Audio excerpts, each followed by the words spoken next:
നമസ്കാരം. മലയാളി വാർത്തയിലേക്ക് സ്വാഗതം. വിമാനത്താവളത്തിൽ കുഴഞ്ഞു വീണതിനെ തുടർന്ന് പള്ളിപ്പാട് നീണ്ടൂർ സ്വദേശിനി സൂര്യ സുരേന്ദ്രൻ മരിച്ച സംഭവത്തിൽ അരളിച്ചെടിയുടെ വിഷം ഉള്ളിൽ ചെന്നാണ് ഹൃദ്രോഗത്തിലേക്ക് നയിച്ചതെന്ന് പോലീസിന്റെ പ്രാഥമിക റിപ്പോർട്ട്.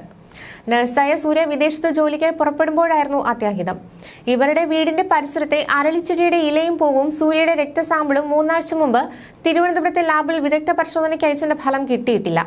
ഇത് ലഭിച്ചാലേ അരളിച്ചെടിയുടെ വിഷം ഉള്ളിൽ ചെന്നിരുന്നോ എന്ന് സ്ഥിരീകരിക്കാനാവും.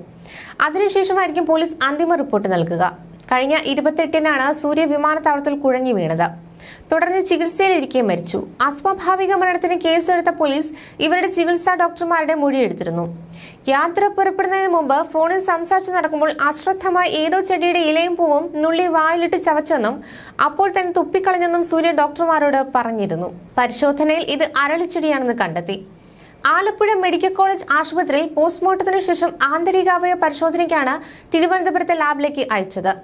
സൂര്യയുടെ മരണത്തിൽ മറ്റു സംശയങ്ങളൊന്നുമില്ലെന്നും കേസ് അന്വേഷിക്കുന്ന ഹരിപ്പാട് SHO കെ അഭിലാഷ് കുമാർ പറഞ്ഞു. അരളിച്ചെടിയുടെ ഇലകൾക്കും പൂവിനും കായ്ക്കുമെല്ലാം വിഷാംശമുണ്ടെന്നും മരണകാരണമാകുമെന്നും വിദഗ്ധർ ചൂണ്ടിക്കാട്ടിയിരുന്നു.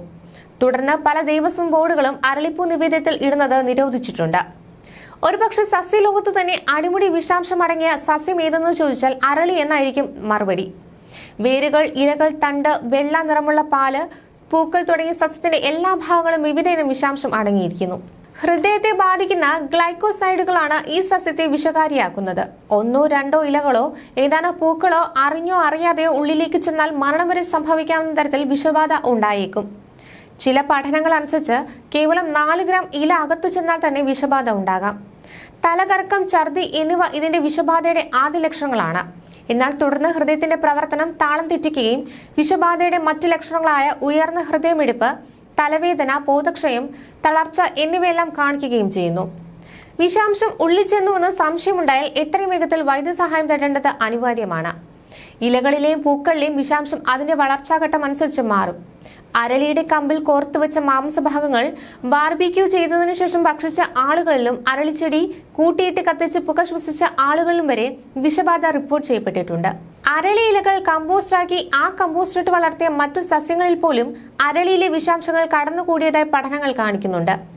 നമ്മുടെ നാട്ടിലെ പല അമ്പലങ്ങളിലും പൂജയ്ക്കും മറ്റും അരളിപ്പൂക്കൾ ഉപയോഗിക്കുന്നത് കാണാറുമുണ്ട്. എല്ലാ കാലങ്ങളിലും കാലാവസ്ഥയിലും പൂക്കൾ ഉണ്ടാവാറുണ്ട് എന്നതാണ് ഒരുപക്ഷെ ഇത്തരം ആവശ്യങ്ങൾക്ക് എടുക്കുന്നതിന് ഒരു കാരണം. പല ക്ഷേത്രങ്ങളിലും നിവേദ്യ പുഷ്പങ്ങളിൽ നിന്ന് അരളി ഒഴിവായിട്ടുണ്ട്. അരളിയുടെ ഒരു ഇല പോലും ആരോഗ്യവാനായ ഒരാളുടെ ജീവനെടുക്കാൻ ശേഷിയുള്ളതാണ്. ഇതിൽ ഓലിയാണ്ടർ ജനിൽ എന്നിങ്ങനെയുള്ള വിഷാംശമാണുള്ളത്. ഇത് ഹൃദയത്തെയും നാഡികളെയും ബാധിക്കാം. ശരീരത്തിലെ പൊട്ടാസ്യത്തിന്റെ അളവ് കൂട്ടാനും ഇതുവഴി ഹൃദയസ്തംഭനത്തിനും അരളിയിലെ വിഷം കാരണമാകും.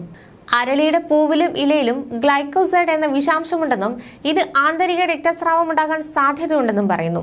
ഇത് ഏത് അവയവത്തെ ബാധിക്കാമെന്നും രക്തം കട്ടപിടിക്കാൻ സഹായിക്കുന്ന പ്ലേറ്റ്ലെറ്റുകളെ ഗ്ലൈക്കോസൈഡുകൾ നശിപ്പിക്കുകയും ചെയ്യുമെന്നും പറയുന്നു. ന്യൂസ് ഡെസ്ക് മലയാളി വാർത്ത.